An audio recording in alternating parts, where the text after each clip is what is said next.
He walked away from her without a word, leaving behind a woman who loved him more than herself.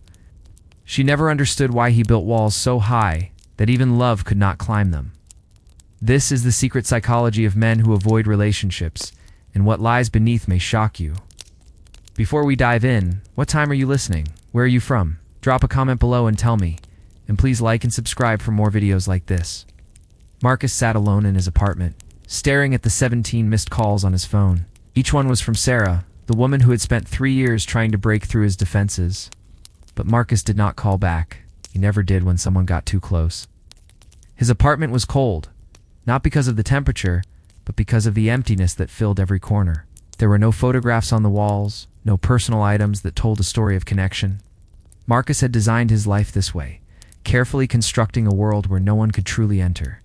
At work, Marcus was different. He was the confident manager everyone admired, the man who could solve any problem with a calm demeanor and sharp mind. His colleagues saw him as successful, put together, someone who had life figured out. But they did not see what happened when the office lights went dark. Sarah had met Marcus at a coffee shop 2 blocks from his office. She was reading a book about human behavior, and he had commented on it while waiting for his order. That simple conversation turned into coffee dates, then dinners, then late-night talks that made Sarah believe she had finally found someone real. But Marcus had a pattern, one he repeated with precision every single time. He would let someone in just enough to feel the warmth of connection, then retreat behind walls built from years of conditioning. Sarah was not the first woman to experience this push and pull. She was just the latest in a long line of people who tried to love a man who did not know how to be loved. The psychology behind Marcus's behavior was rooted in something he could not name but felt every day. As a child, Marcus watched his parents exist in the same house like strangers passing through a train station. His father worked 16-hour days, coming home only to sleep. His mother stopped asking where he had been after the first few years of silence. Young Marcus would sit at the dinner table between 2 people who barely spoke to each other. He learned that marriage was a contract, not a connection. He learned that people who promised to love each other could become ghosts in the same home, haunting hallways, but never truly present. Marcus learned early that connection meant disappointment. He learned that loving someone gave them power to hurt you, and the only way to stay safe was to never give anyone that power. So he built his walls brick by brick, year after year, until they became so tall he forgot what life looked like on the other side. His first serious relationship was in college with a girl named Emma. She was kind and patient, everything Marcus thought he wanted. But when Emma started talking about meeting his parents and planning a future together, Marcus felt a panic rise in his chest that he could not control. He broke up with Emma over a text message, told her he was not ready, that he needed to focus on his studies. But the truth was, he was terrified of becoming his parents, of entering a relationship that would slowly drain the life out of both people involved. Sarah started noticing the signs 6 months into their relationship.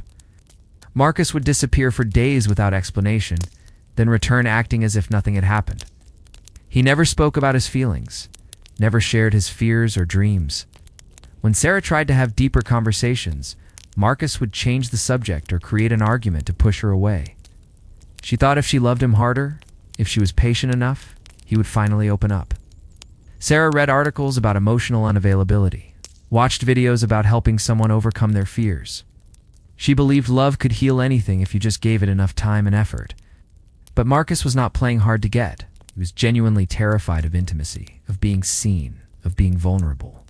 Every time Sarah got close, his instinct was to run, and he always listened to that instinct. It was the only voice in his head that felt safe, familiar, like an old friend warning him of danger. One evening, Sarah showed up at his apartment unannounced. She had bought his favorite food and planned a quiet night together. She wore the dress Marcus had once said he liked, and she carried a small gift she had been saving for a special occasion. But when Marcus opened the door and saw her standing there with hope in her eyes, something inside him snapped. He told her he needed space, that she was suffocating him, that he never asked for this level of commitment. His words were cold, calculated, designed to create distance where Sarah was trying to build a bridge. Sarah stood in the hallway, tears streaming down her face, asking what she had done wrong. She listed all the ways she had tried to be understanding, all the times she had given him space, all the patience she had shown. But Marcus could not answer because she had done nothing wrong. The problem was never Sarah. The problem was Marcus and the prison he had built inside his own mind. She left that night with her food and her gift, walking down the stairs slowly, like she was giving him one last chance to call her back. But Marcus closed the door and stood behind it, listening to her footsteps fade away. He told himself this was necessary, that he was saving them both from future pain. Men like Marcus avoid relationships not because they are cruel or heartless. They avoid relationships because somewhere in their past, they learned that closeness equals pain. Maybe it was a parent who left. Maybe it was a betrayal they never recovered from. Maybe it was growing up in an environment where emotions were weakness and vulnerability was punished. For Marcus, it was watching his mother slowly disappear into herself year after year. She stopped painting, stopped singing, stopped doing all the things that made her who she was. His father never noticed or never cared. And young Marcus made a promise to himself that he would never let anyone have that kind of power over him. Marcus told himself he was protecting himself, but what he was really doing was creating a self-fulfilling prophecy. He feared being abandoned, so he abandoned others first. He feared being hurt, so he hurt the people who tried to love him. He feared being vulnerable, so he stayed alone in his cold apartment night after night, surrounded by walls that kept everyone out and kept him trapped inside. After Sarah left that night, Marcus sat on his couch and felt something he had not felt in years: emptiness.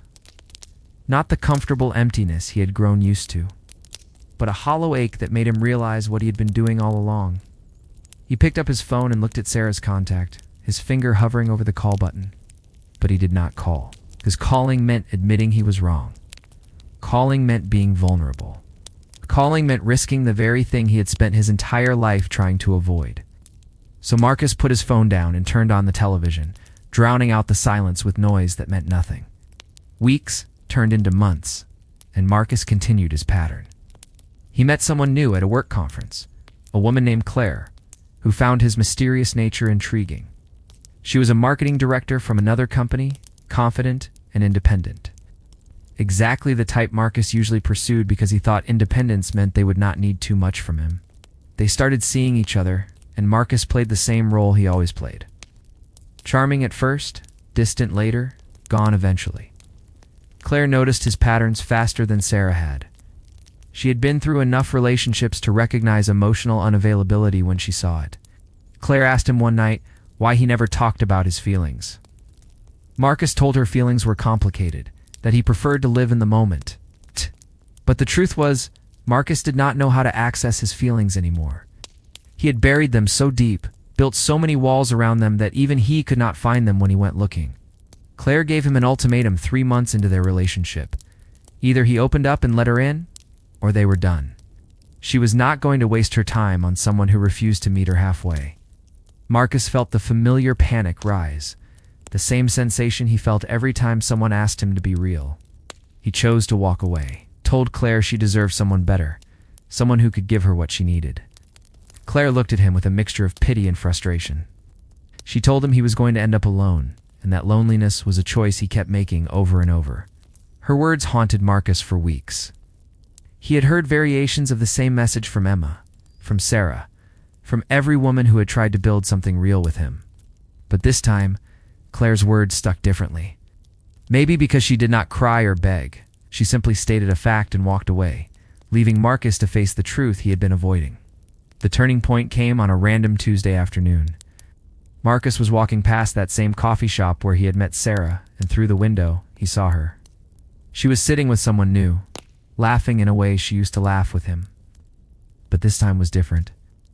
This time, the man across from her was leaning in, engaged, present in a way Marcus never was. Marcus stood outside that coffee shop for 10 minutes, watching Sarah be happy with someone who could give her what he could not. And in that moment, something cracked inside the walls he had built. Not enough to bring them down, but enough to let in a sliver of light that showed him what he had been missing all along. He walked home that day with a weight in his chest he had never acknowledged before. For the first time in his life, Marcus realized that his walls were not protecting him. They were imprisoning him. Every relationship he sabotaged, every person he pushed away, every night he spent alone was not safety. It was suffering dressed up as self-preservation. That night, Marcus did something he had not done in 20 years. He cried, not because Sarah had moved on, but because he finally understood what he had been doing to himself. He had been so afraid of being hurt that he chose to hurt himself instead. Over and over, in a cycle that would continue until he found the courage to break it. Marcus picked up his phone and opened a search browser. He typed in the words he had been too proud to type before. Therapy near me. Help with fear of intimacy. How to change patterns that no longer serve you. The search results appeared and Marcus stared at them for a long time before finally clicking on one. The psychology of men who avoid relationships is not about being cold or uncaring. It is about being so deeply wounded that walls seem like the only option. It is about learning patterns in childhood that become prisons in adulthood. It is about mistaking loneliness for safety and isolation for strength. Marcus made an appointment with a therapist for the following week. He did not know if he could change, did not know if he could ever tear down the walls he had spent a lifetime building. But for the first time, he was willing to try. Not for Sarah, not for Claire, not for anyone else, for himself. The first therapy session was harder than Marcus expected. The therapist, a woman named Dr. Chen, asked him simple questions that felt impossible to answer. Why are you here? What do you want to change? When did you first learn that closeness was dangerous? Marcus sat in silence for long stretches, his mind racing, but his mouth unable to form words. Dr. Chen did not push. She simply waited, creating a space where Marcus could start to explore the parts of himself he had locked away. By the end of that first session, Marcus had only managed to say a few sentences. But Dr. Chen told him that was enough. Progress was not about dramatic breakthroughs. It was about showing up. Because the truth is, avoiding relationships does not make you immune to pain. It just ensures that the pain you feel is self-inflicted, silent, and endless.